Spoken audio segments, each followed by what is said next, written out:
You're listening to Ask When, the podcast. Folks from all walks of life talk about their daily hustle and bustle, living and celebrating life, sharing tips on becoming champions, especially for those who are muscling mental and physical disabilities. Ask When, the podcast, with your host, who has mustered over 30 years living with cerebral palsy and going strong, author and cerebral palsy advocate, Wynn Charles. Ask When, the podcast starts right now.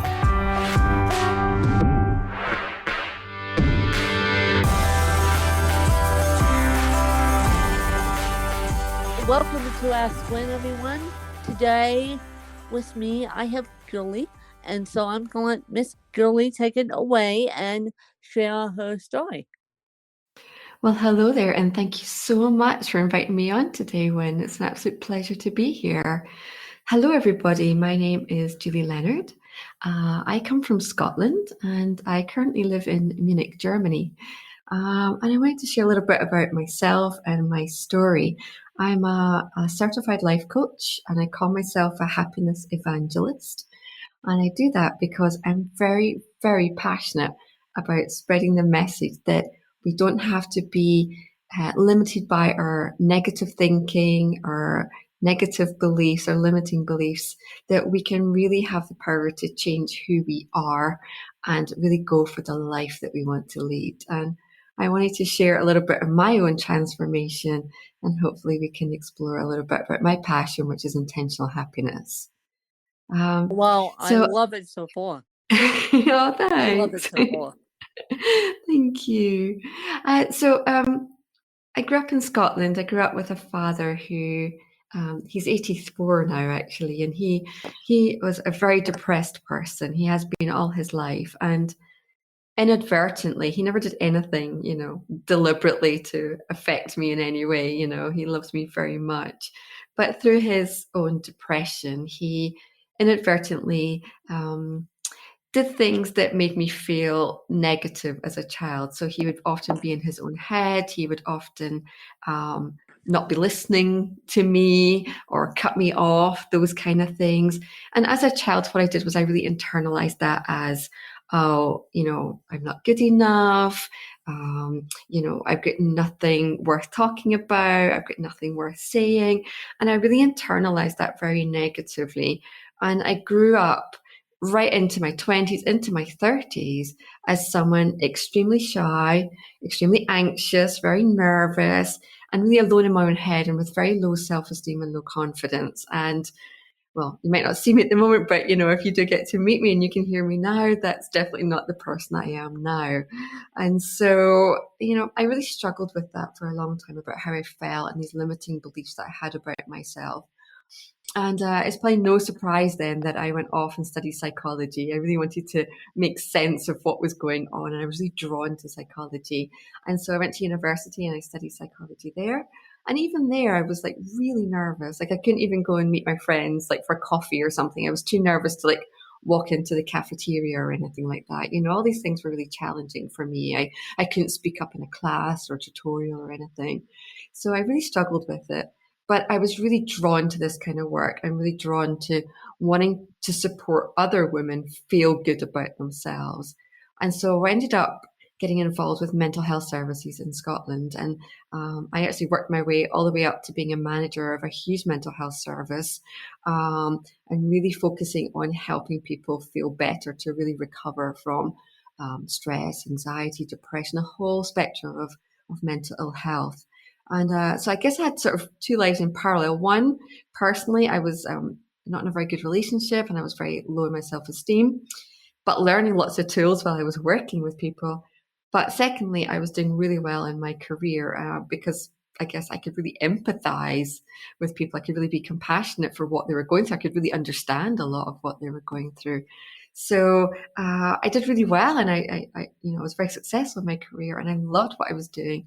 And in that journey, in that process, I really worked out a lot of tools and techniques that I could start applying on myself. And there came a point where my really toxic relationship came to an end, and I really clearly remember sitting on the sofa one day, and I think someone invited me to go out somewhere, and I hadn't really been out socially. I wasn't feeling very confident. And I remember sitting, I've got a beautiful cat here who's now almost 18 years old, and he was sitting next to me, and I kind of looked at him and I thought, gosh, what's more scary? Is it more scary to stay as I am or to go out there and face my fears? And this was just a huge turning point for me. Like, you know, I don't want to live like this. There's got to be a better life than this. I really want life to be different.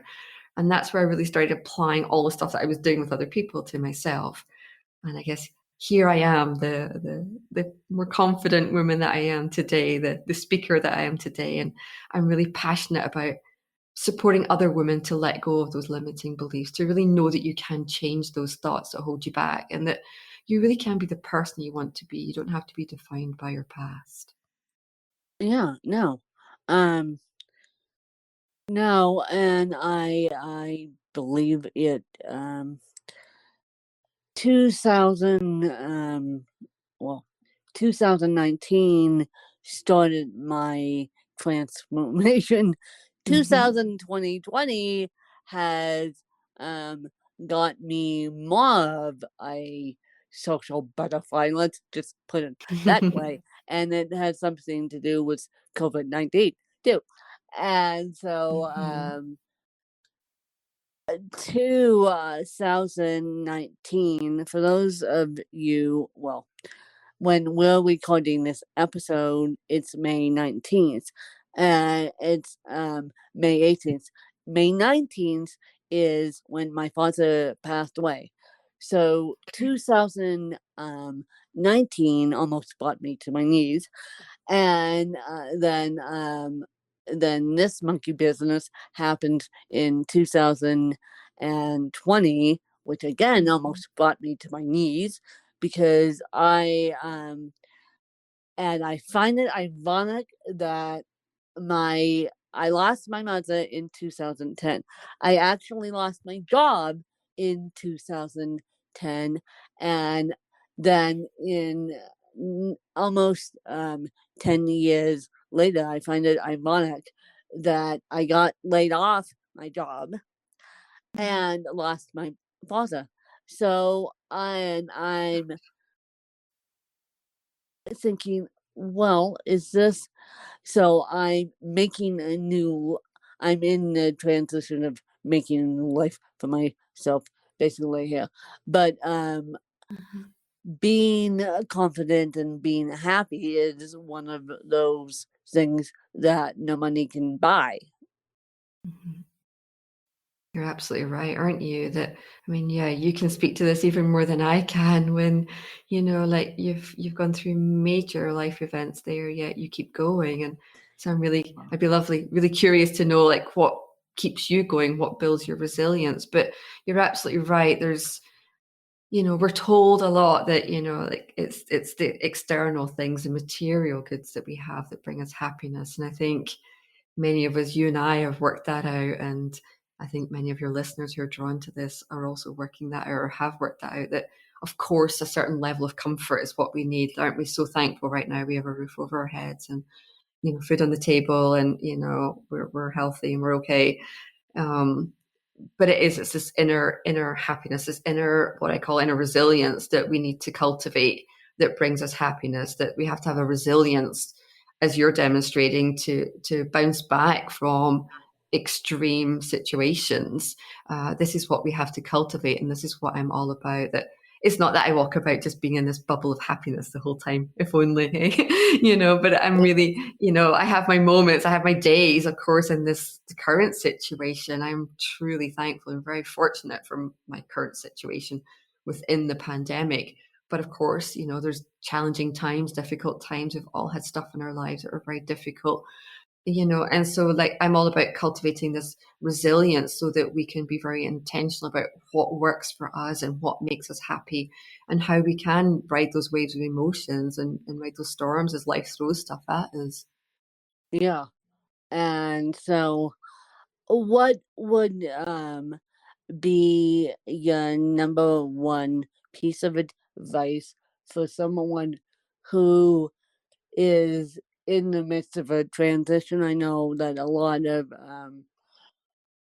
workforces have um, furloughed their employees and made them work from home. Those who haven't been laid off, like myself, and um, so, what would, as a happiness coach here, what would be your piece of advice for those who are listening to this out on a walk, or for those who are frontline essential workers, and they just are thinking, "What I don't want to get up and go to work anymore. I don't want to do this. I want to lay in bed and eat bonbons." Well, absolutely. And of course, it's okay to feel like that. It's okay to have those days where it's really hard. People are working in really quite extreme and unusual circumstances. Many of us have never been in this situation before, never had to deal with things that we're seeing and hearing and what's going on. I mean, frontline staff are really just putting their lives on the line every day. And we're truly thankful for those people who are really keeping our societies going. I think it's okay to have those days where it just feels quite hard. I do have days where I don't have the energy, I don't have the motivation, I don't have the sort of, really the happiness feeling every single day. It's okay to have those days. But if it's becoming a day after day after day, if it's a constant theme, then that's why we have to get some support. So first and foremost, reach out, get support. There's so many people like myself out there doing work. There's so many coaches, so many counselors, there's so many people out there who want to support people, who really want to help you get through this time. I think if you're in the middle of a transition, you're clearly feeling that something's not aligned. And that's what I really come across, is that people are feeling like, there's things that just aren't quite adding up. It doesn't all fit together. Like life isn't okay. And I think this time has really given us an opportunity to reflect on life and to really think about what actually makes me happy. What do I want to do? What do I not want to do anymore? What do I want to take forward when we go back to our new normal, whichever that's going to be? But I think it's really important to take time to reflect and perhaps find someone that you can do that with. It can often be quite difficult to dig deep enough by yourself. So reach out and talk to somebody and, explore what's really going on, how you feel. But I think, with all due respect to what everyone's circumstances are, we're all in the same situation, but we're having very different experiences. So, with respect to that, is looking at what positives are coming out of that. There are a lot of very difficult situations going on, but there's a lot of positives in there. I do think there's a lot of gifts in what's happening right now. So, I really think that, having support, getting clear on how you feel and what's going on and really knowing what's happening, because a lot of our thoughts are very automatic, having clarity on that. And I do think that practicing gratitude is a huge aspect that really helps so many of us, that just being able to focus on the positives that are around. That's so important. Within each day, there is something to be thankful for. And our brains are really great at just looking at the negatives. We're absolute masters at that. Yeah. And so it's very easy to have negative thoughts and then tune into that all the time and only see that and ignore all this other stuff that's going on. But I'm sure, for everyone, there's something good coming out of it, whether it's making fresh connections again, or like you're talking about, having this amazing podcast going. I mean, I love doing all these podcasts and meeting incredible people like yourself, when I wouldn't maybe normally get to cross paths with. So I'm having this amazing experience. I think it's exploring what is positive and what you can change, and believing that you can change things, that you do have it in your power to change stuff. It often feels that you can't, or your limiting thoughts hold you back from that, but you absolutely can change your life and have the life you wish to lead. Yeah. No, yes.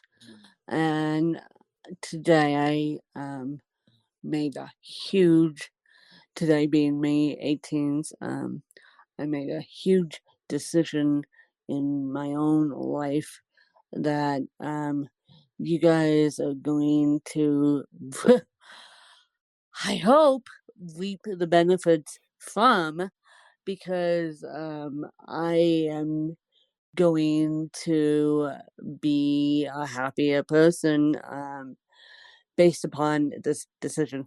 Also, I'm obtaining my journalism and mass communication degree, as I said. So you guys get the happier win slash the journalist win.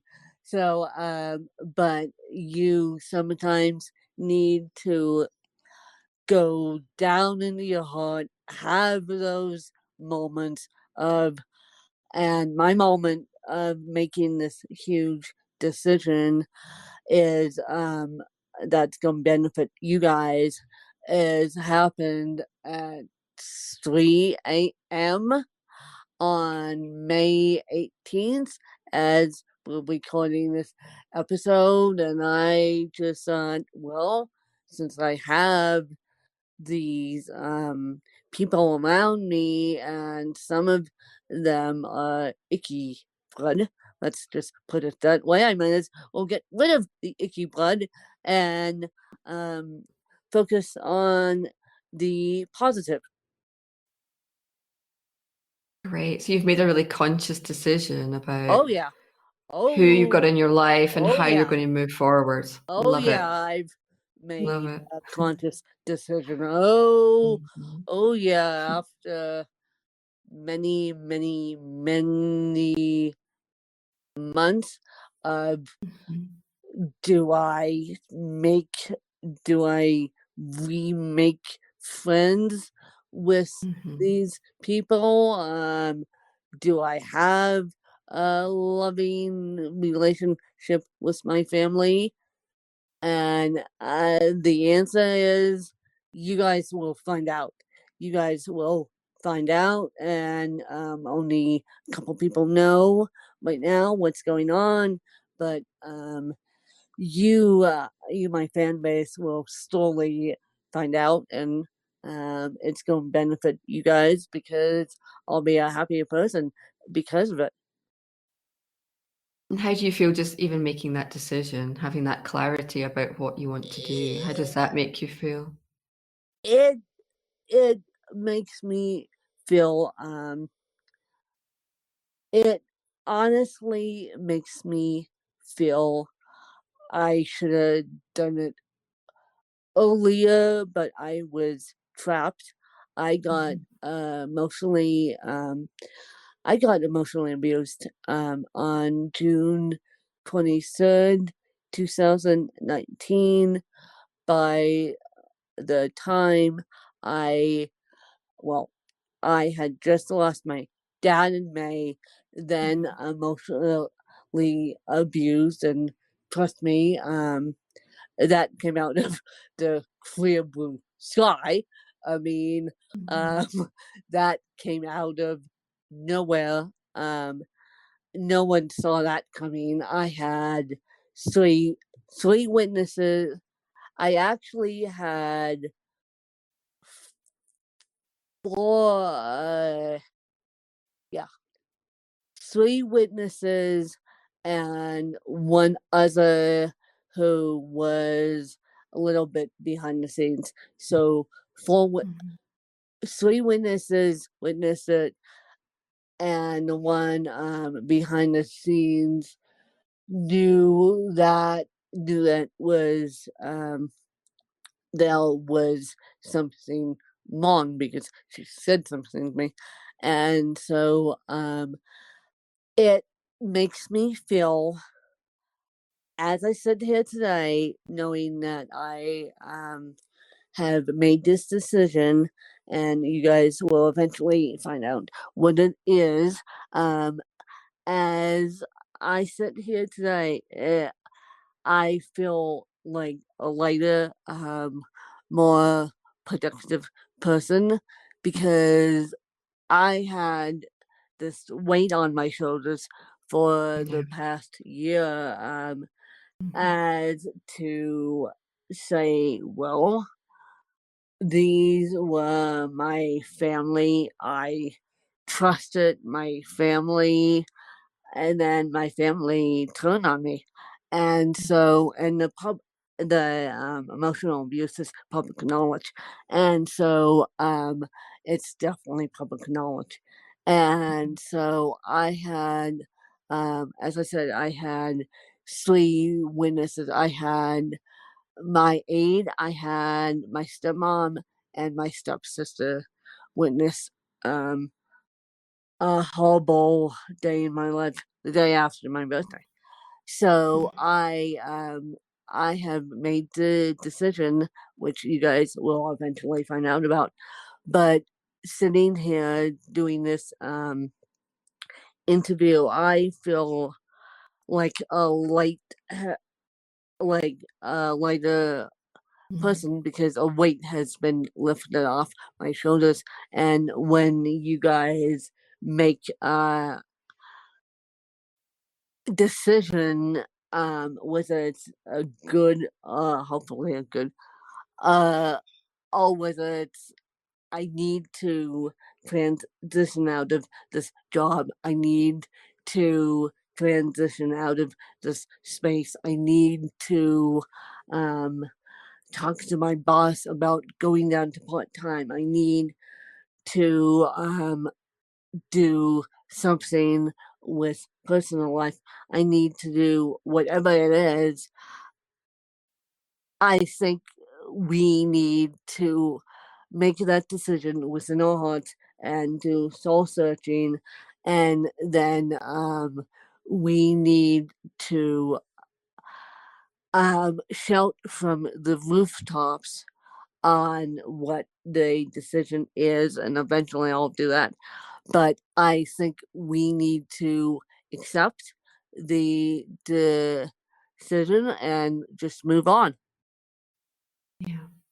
It's great to hear that by making that decision, you feel this weight has lifted off your shoulders. Hello. Yeah. Yeah. Yeah. Mhm. And That's what most people say. They start to feel lighter and yeah, like a huge weight has gone, and that gives you much more headspace to focus on what's important to you. and for me, it's school and work. And this podcast is part of my work, and my YouTube is part of Mhm. my work, and my school is my school. And so Mhm. making this decision um, is really, and it was a really tough decision Of course. to make just because I had this decision to I had this decision weighing on me for a year, but after a year it and people in my personal life saw how much emotional abuse has taken on me. I mean, it's given me very Mhm. gray hairs, and it's just taken me down, taken me down, taken me down. Mhm. And then I had to make the decision, well, do I come to peace with the emotional abuse? Do I do the opposite end? And you guys will eventually find out what my fully decision is, but I feel lighter just because I know I made the right Mm. decision. That's super to hear, and that's you're so right. It's not always an easy decision, but at the end of the day, we No, have the ability to either no, change it's the situation or change how we cope with the situation. And, they're not always easy options, but there's always a choice in what we can do. So, you've taken a really brave step to do that. And well, yeah, I'm sure it's going to be absolutely worth it. This freedom that you're going to have is going to be so worth it for you. yes, and I will ruffle feathers in long run, but I don't care. I don't care. I mean, that's public knowledge. I banged my own drum, and people knew that by now. And so, Julie, if Mm. you had a favorite book, what is the title? Oh gosh, I love reading. I was just talking about that today with my partner, just since an early age how much I've loved reading. And like I would say right now, my favorite book is Charlie and the Chocolate Factory by Roald Dahl. Do you know this one? Oh I boy. absolutely love this Yes. one because Yes. I love it because it reminds me so much of my childhood and being such an avid reader. And I'm much older than maybe I sound, but I was a child when the book came out in the 70s, and I just thought this was just completely magical and incredible. And I have a son who just turned 5 at the end of last month, and I started reading it to him because he loves books too, and he's only 5, but we started reading the story together, and it just brought back so many memories for me, and I just felt it was so relevant even now after what is that 40 years at least, how old I that book love it. is. I It's still love an it. amazing book, and he just loved the book. So I would say that's my favorite book. I'll tell you guys. Well, maybe I'll tell it now. Spill the beans a little bit. I went to alternative schooling. I went to alternative schooling K through 8th grade, preschool through 8th grade, and one of my all-time favorite memories. And now my colleagues do listen to this, so they'll get to. We don't do this. Sadly, we don't do this very much. We don't do this at all anymore. The 8th graders write their own plays. But you mentioned, Julie, Roald Dahl and Charlie and the Chocolate Factory. One of my all-time favorite memories of being a student at this school, Aspen Country Day, was having a leading role in Charlie and the Chocolate Factory. And I actually played the they actually designed a ball for me because they actually thought, why not put a woman in this ball? And I was the child that was looking for the golden ticket. So I now in the time of the coronavirus, if I'm not stuck with my head in a textbook, you guys, I should probably reread the Charlie and the Chocolate Factory on audio. I should, do because that.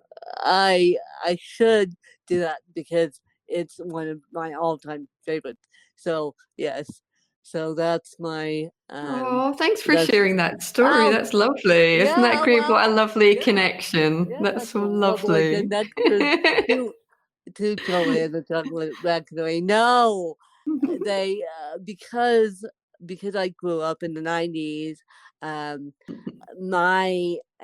that sadly that's the job I got laid off of. But and it's gonna make me cry when I think about it because I didn't get to say goodbye to my kids. I didn't get to say goodbye to my colleagues. I flew home from a business trip. I emailed them, and all they said to me was self-isolation is the best for you, and we're scrambling to come up with a plan for the students. And I'm like, bye guys, because I didn't want to be involved. They knew by now what was going on, and they just treated me as if I didn't know. And it's like, bye, bye. So I got laid off in March. So that's just heartbreaking. But anyway, but when I cast those childhood memories, yes, that's one of them. So yes, I am a actress when it comes down to it. Acting is one of my passions. But yeah, Wonderful. but if you guys can go find Charlie and the Chocolate Factory for audio listening pleasure, you're more than welcome to it. Scoot, go be my guest and go find it. So, Joy, I know you have a question for me, so now it's your turn. Gosh, you've touched on so much wonderful stuff, but I just wondered, like, how you've overcome any limiting beliefs in your life. You know, it sounds like you've had quite a journey in life. How have you got to be this positive, outgoing woman that you are today? How have you managed that? Well, my legal name is actually spelled W-I-N.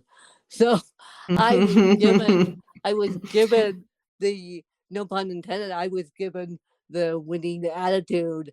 I was graced with the winning attitude by my grandmother, my paternal grandmother, was named Win, and so Pauline Winifred was her full name, and so my mom named me after her mom, and so I was given the winning attitude.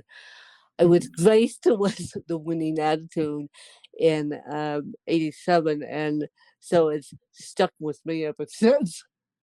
Wonderful. That's great. I love that. I love that you have Win as a name. So Yeah, there's well, yeah. you can only achieve greatness with a name like Yeah, that. you can only achieve greatness, but it's so funny because people say to me publicly on this podcast, win-win the situation, and I'm like, when do you knock it off?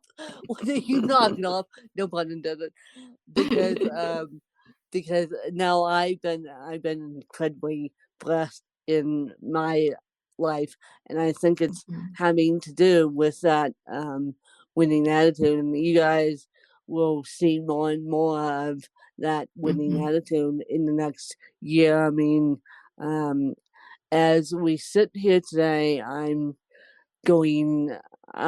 am doing some stuff behind the scenes that I can't say yet, but you guys will see more and more of that winning attitude. But I do have my battle scars, and those who have sat with me through my battle scars, you guys are absolutely amazing, and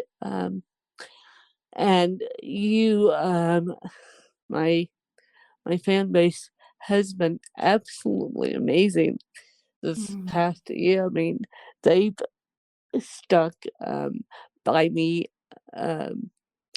through thick and thin, and they I had to disappear for about a good solid month to be a caregiver to a very ill man with lung cancer, which was tough enough because he was trying to take care of me and not sitting still long enough to take care of himself. But he said to me at one point when he was home, he said to me, "You guys, you Win have more mobility than I do," and that just brought me almost to the ground because I had to walk away from that one and go find my own tears there because he was fairly ill and on death's door, and turns out he had stage 4 lung cancer, and I made the commitment, and it would have been a year May 14th that my dad got this diagnosis, and so I made the commitment in a hospital room. He's fully on a full-fledged face oxygen mask. I made a commitment to give up my job to be his primary caregiver, not only to take care of myself, but to manage my own care, which I'm still doing, and but to manage his care as well, and because he was the greatest person ever to not only manage my care, but at the same time, this is where I get the entrepreneurial spirit. So when I got laid off my job, I had to I had a semi-plan put in place to make income, and I knew what I was actually going to do to make income, and it's slowly but surely coming together. And if I need to go back to work, I need to go back to work. And Mhm. so, but my dad gave me that entrepreneurial spirit, and you guys have absolutely been amazing. You guys have shown the bereaved as much love as you could via podcast. And so this is what keeps me going is Mhm. my step family, my true friends, who do listen to this podcast. And this is what keeps me going is keeps the positive attitude going is Mhm. this podcast, my fan base, my step family, and it's a new adventure. My There's never a dull moment in my life anymore.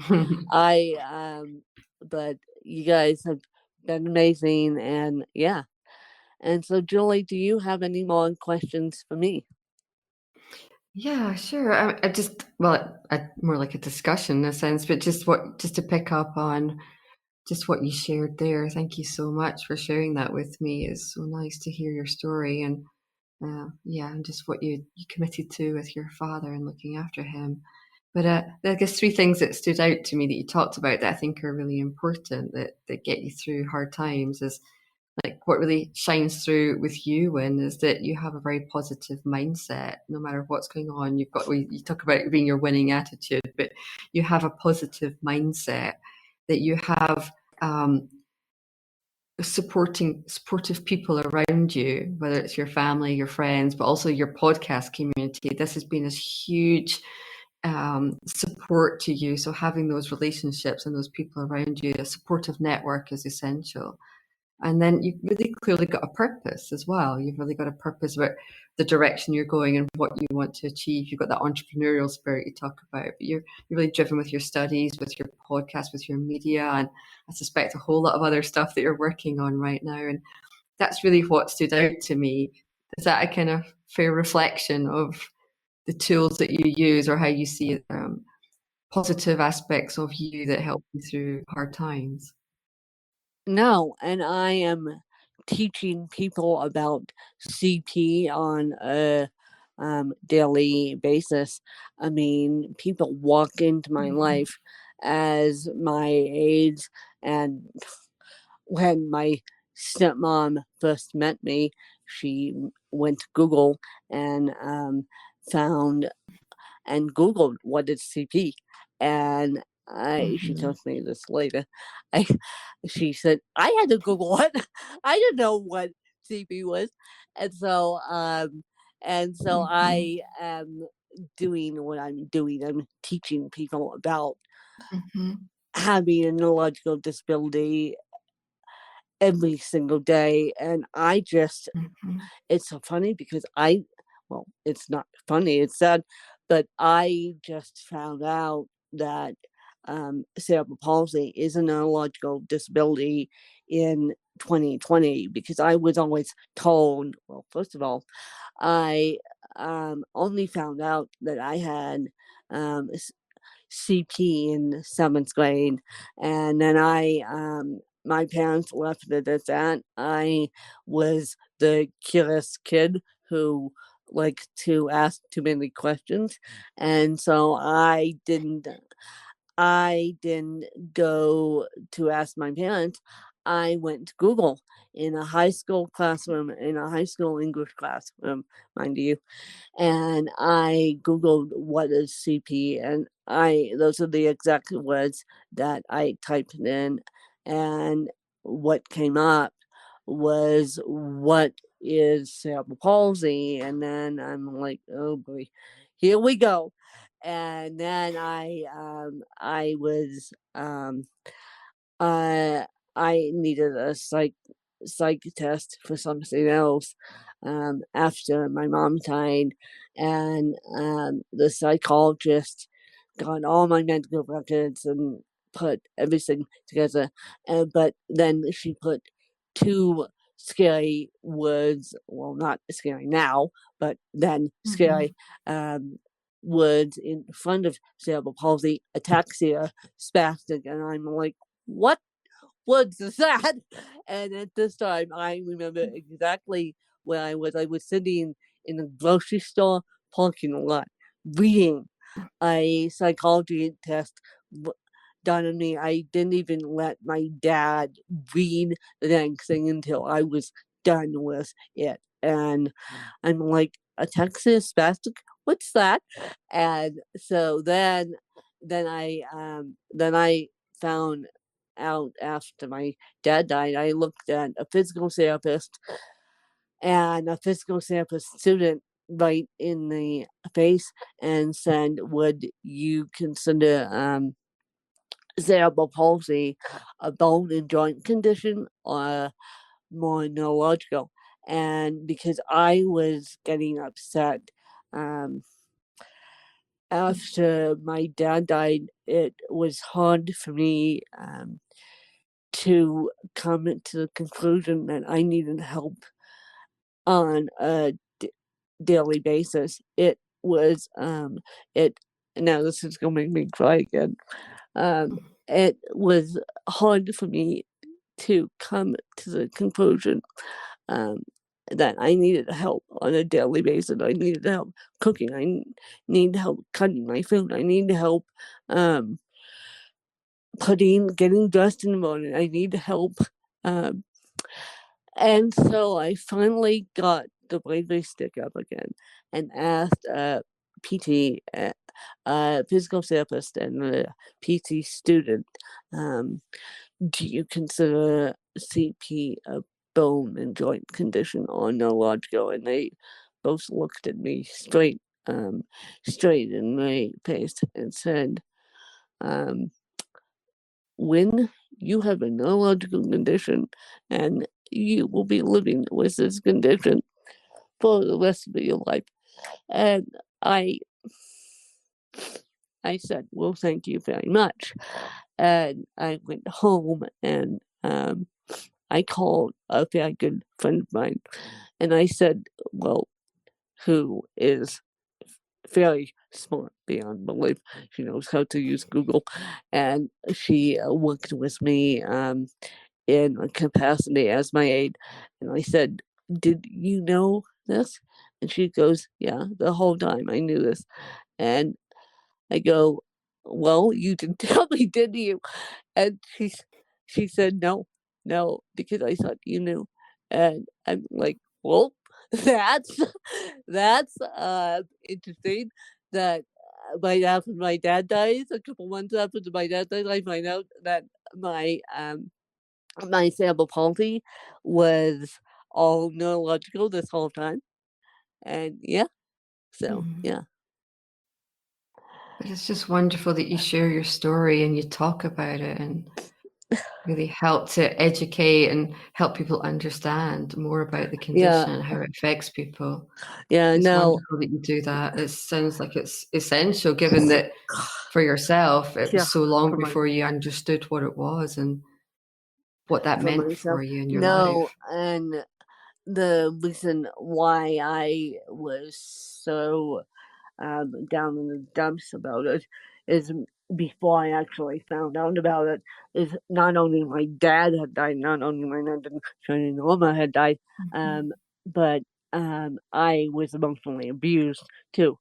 And coming to find out that emotional and physical abuse happens to the disabled 9 times out of 10, and it happens in nursing home settings, and it happens. That's why I won't go into homes to live. I've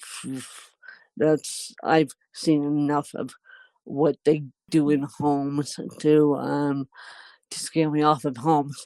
And so but I didn't realize that it could happen in the home.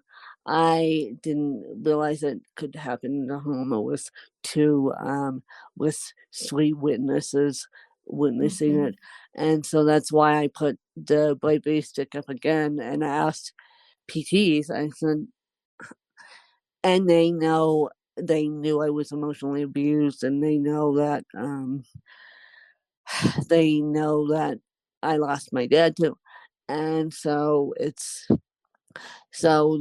I had to, me being the journalist I had to ask this questions.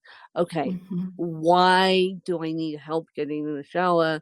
And why do I need help bathing? And then on top of it, why did people emotionally abuse me in the shower against my will? And then they thought nothing was wrong. And so it's like, okay, now the pieces of the puzzle have started coming together in this last year. Now I understand. Yes, when you need help. Yes, you had a kind person give you a shower that day. The next shower you got turned into emotional abuse, and so even though one person wouldn't hurt a fly to touch you like that, the next person will. So for me, and I got a lot of closure that day when I asked that question. I said, well, that answers that. Why they emotionally abused me, because they knew that I was incapable of fending for myself. They tied my hands, and they basically wanted to push everything I knew out of the way. Well, of course, I didn't let that happen, nor did my witnesses let that happen, and that's why I'm sitting here recording this podcast today. And so, so it made a lot of sense to me that day when I asked that question. It made a lot of sense. And then making the big decision this morning, May 18th, 2020, which you guys will find out, is just, it's clear to me that my aides who've actually become my friends and my step family will be there until the day I die. Wonderful. So now you're surrounded by the right people. Well, the right people around you. Yes, I am. But also, which you will find out, you guys, what the big decision is when I'm able to tell it. I am slowly but surely coming to the conclusion that this was the right decision. And yeah, I have good people around me, and I have people all across this country slash internationally that are pulling for me. I know that. And my fan base, they and I did a full-fledged episode on being emotionally abused, and they was like, "What? You got what? You didn't tell us that?" And I said I had to find the information out for myself before I told you guys. I mean, I was so almost to the point of depressed that, and now I'm getting out of that depression. And yes, I still see a counselor and weekly. And so, but I was almost to the point of depressed that I couldn't help myself get in the shower. I couldn't. So since doing the journalism work and asking those questions, I feel better. And once you guys find out about the final decision, you guys are gonna be like go because you guys have been waiting for this. You guys have been sitting on pins and needles, and you people will be shocked. And no, it's nothing having to do with my journalism degree, but having this certain weight lift off my shoulders is going to make me focus more and more on my journalism degree. Fantastic. Well, we can't wait to hear what that announcement is going to be. And I can't wait to see what happens next for you as well. You will probably hear it's May now. You will probably hear the big announcement by at least August. We're working on it today, so you will probably hear the big announcement by August. But Julie, where can people find you, and where can people get a hold of you if they want to? Well, I have a nice website if you want to check me out there. It's julieleonardcoaching.com. But I also wanted to share that I have a Facebook group. It's called the Happiness Club, and that's open for everyone to come and join there. And there I do something which I feel is really important in my kind of emotional health and positive thinking. I do something every day called the Daily Happiness Moment, where we all record something wonderful or something nice or something positive that happens to us every day. So you can follow me there, and we do lots of challenges and lots of different events. And I run an online international happiness club for women, where we meet every month and talk about different keys to happiness, different ways to increase and maintain our happiness. So I'd love for you to join me over there, where you can get lots of free resources, free support, and lots of motivation to lead a happy life and live to your full potential. I might have to sneak in and look. You better come over. I'm expecting you to. In and look, you guys, because if I'm gonna keep this positive attitude going, I just need a little bit of support. Come on over and just get a daily dose of happiness with me. Love to have you there. If I'm gonna keep this positive attitude going, I'm going to need a little bit of support. So you guys may see me over there too. But I appreciate Julie, and I appreciate her time today, and I hope you guys enjoyed this episode, and I'll see you guys on the next episode. Thanks to you guys. Bye. You just listened to Ask Win, the podcast. To become a guest in the show, visit our website at askwin.weebly.com or call 816-591-3399. Just look for Danielle. Connect with Win on Twitter at WinKellyCharles, and like our Facebook page at Butterflies of Wisdom. You can also purchase Win's book through Amazon.com or get a copy of the audiobook through Audible. Ask Win, the podcast.